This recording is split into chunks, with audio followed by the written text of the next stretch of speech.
વધુ એક મહત્વપૂર્ણ સમાચાર મળી રહ્યા છે તેના પર નજર કરીએ તો અમદાવાદમાં વાહન ચેકિંગ દરમિયાન કાર ચાલકે 2 પોલીસ કર્મચારીને અડફેટે લીધા હોવાની જાણકારી સામે આવી રહી છે। તપોવન સર્કલ પાસે આ ઘટના બની છે જેમાં પોલીસ કર્મી ભોગ બન્યા છે। તે બંનેને ટક્કર મારી અને યુવક છે તે કાર ચલાવી રહ્યો હતો। ચાંદખેડા પોલીસે આરોપીની ધરપકડ કરી છે અને ત્યારબાદ આગળની કાયદાકીય કાર્યવાહી શરૂ કરી છે। કાર ચાલકે અકસ્માત સર્જી એક પોલીસ કર્મીને 1 કિલોમીટર સુધી લઈને જતો રહ્યો હતો। ચાંદખેડા પોલીસે હત્યાના પ્રયાસની કલમો હેઠળ કાર ચાલક વિરુદ્ધ ગુનો નોંધી અને તપાસ હાથ ધરી છે। અમદાવાદમાં વાહન ચેકિંગ દરમિયાન આ મોટી ઘટના બની છે। કાર ચાલકે 2 પોલીસ કર્મીને અડફેટે લીધા। વધુ વિગતો અમારા સંવાદદાતા વિરેન્દ્ર ભાટી આપી રહ્યા છે ફોન લાઈન પર।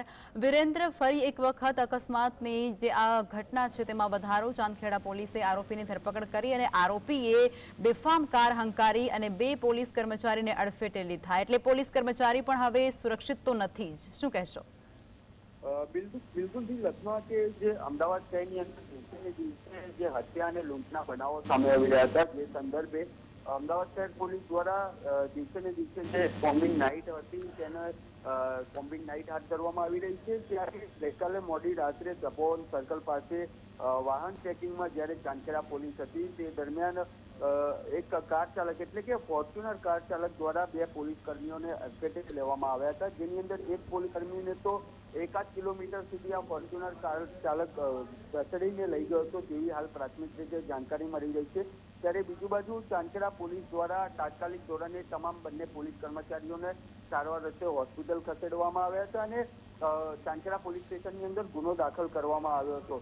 ત્યારે પોલીસ દ્વારા હત્યાનો પ્રયાસ તેમજ તેના સંદર્ભે ગુનો દાખલ કરવામાં આવ્યો છે। તેની સાથે સાથે જે ફોર્ચ્યુનર કાર ચાલક હતો તે યુવકની પણ ધરપકડ કરવામાં આવી છે। લખમાં જી વિરેન્દ્ર, આવી વૈભવી લાઇફસ્ટાઇલ જીવતા આ યુવકો છે તેના પર પૈસાનો એટલો બધો ભૂત સવાર હોય છે એના માથા પર કે એને કોઈ પણ વ્યક્તિની જીવનની કોઈ પરવાહ જ નથી હોતી, બેફામ કાર ચલાવે છે, શું કહેશો? બિલકુલ લખમાં, કારણ કે અમદાવાદ શહેરની અંદર ખાસ વાળી આ પ્રકારની ઘટનાઓ બનતી હોય છે, જેમ કે એસજી હાઈવે હોય, સિંધુ ભવન રોડ હોય, જે તમામ માર્ગો ઉપર આ જે વૈભવી કાર ચાલકો એટલે કે મોટા બાપની આ જે બીગડી ઓલાદો હોય છે તેમના દ્વારા આ પ્રકારનું કારસ્તાન કરવામાં આવતું હોય છે ને નશાની હાલતમાં રોજ રાત એટલે કે મોડી રાત્રે તેમના દ્વારા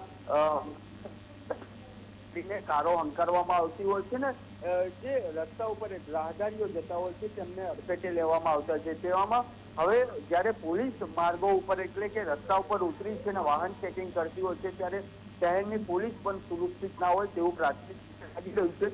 પરંતુ આ જે તમામ જે અસામાજિક તત્વો હોય છે તેમને ડામવા માટે શહેર પોલીસ દ્વારા કટિબદ્ધ નિયમ કરવામાં આવ્યો અને રોજ રાત્રે મોડી રાત સુધી કોમ્બિંગ હાથ ધરવામાં આવતો હોય છે। પરંતુ આ જે કાર ચાલક દ્વારા અડફેટે લેવામાં આવ્યા હતા તેમને પણ હવે પોલીસ દ્વારા તેમની ભાષામાં સમજાવવામાં આવશે। વિરેન્દ્ર, જ્યારે પણ આપણે કોઈ અકસ્માત બને છે ત્યારે પોલીસ પર સવાલ ઉઠાવીએ છીએ કે તે લોકો કામ નથી કરતા અથવા તો તેમની ડ્રાઇવિંગમાં ક્યાંક કચાશ રહી જાય છે, પરંતુ અહીંયા તો એવું બને છે કે પોલીસ કર્મચારી પોતાનું કામ કરે છે અને આ બેખોફ અને ન ડરતા એવા જે નબીરાઓ છે, યુવકો છે, તેને અડફેટે લઈ લે છે, એટલે પોલીસ કર્મચારીને પણ હવે ક્યાં જવું? બિલકુલ લખમાં, કે જ્યારે કોઈ પણ ઘટના બનતી હોય છે ત્યારે સવાલો ઉઠાવવામાં આવતા હોય છે, પરંતુ શહેર પોલીસ દ્વારા કામગીરી તો કરવામાં આવી રહી છે, પરંતુ આ જે નશાની આડમાં તેમજ પોતાની વૈભવી લાઈફસ્ટાઈલ જે લોકો જીવી રહ્યા હોય છે ને પોતે જ અમદાવાદ શહેરની અંદર એટલે કે પોતાનો પૈસાનો જે પાવર હોય છે તેની રહેણીકરણી જે પ્રકારની હોય છે ને તે પ્રકારે બેફામ બનીને છાટતા એટલે કે નશાની અંદર છાટતા બનીને આ પ્રકારનું તેમના દ્વારા કૃત્ય કરી દેવામાં આવતું હોય છે।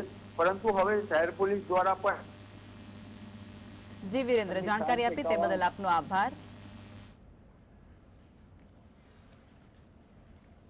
તપોવન સર્કલ પાસે અકસ્માતની ઘટના જેમાં ચાંદખેડા પોલીસે આરોપીની ધરપકડ કરી લીધી છે। આરોપીએ 2 પોલીસ કર્મચારીને અડફેટે લીધા હોવાનું પણ આ સમગ્ર ઘટનામાં જાણવા મળી રહ્યું છે। કાર ચાલકે અકસ્માત સર્જી અને એક પોલીસ કર્મચારીને 1 કિલોમીટર સુધી અડફેટે લીધું હતું તેવી પણ જાણકારી સામે આવી રહી છે। ચાંદખેડા પોલીસે હત્યાના પ્રયાસની કલમો હેઠળ ગુનો નોંધી તપાસ હાથ ધરી।